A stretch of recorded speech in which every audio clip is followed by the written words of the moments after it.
атасы менен Качыл районунун Күркүндеп айыл өкмөтүнүн башчысы Баядова Жаңыл Эмилбековна 2020 жылы аймактарды өнүктүрүү жана сана жиптештирүү жылына карата жана аймакты өнүктүрүүгө кошкон достугу үчүн сыйланат.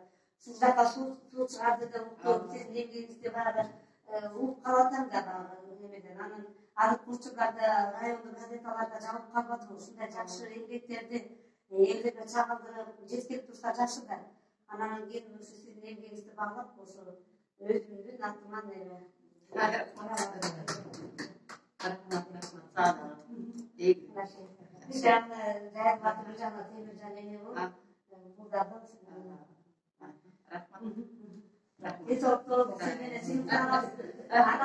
мүмкүн болсо кийинде сиздин ушу иштеп аткан ишиңизди ушул арасында мен YouTube каналыңыз бар, Facebook бар, ушу журналисттердин да ушул айыл жергесинен Кызылчада иштеп апаларды мучкуда иштейди, ушул эмгектер бааланбай калган да.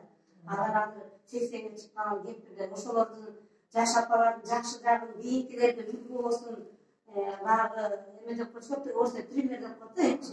Анан сиздерди көрүп адамдар баягы эме да, ушундай түзөлүп деп анан чыгарып коет экен да YouTube каналга. Сиздер биякта айрылып кетип, мен билем көп чыкпайсыз да. Сиздердин өкмөт жумуштары көп эме кылып кетет. Анан ушул жакшы эме бар, видео бүттү.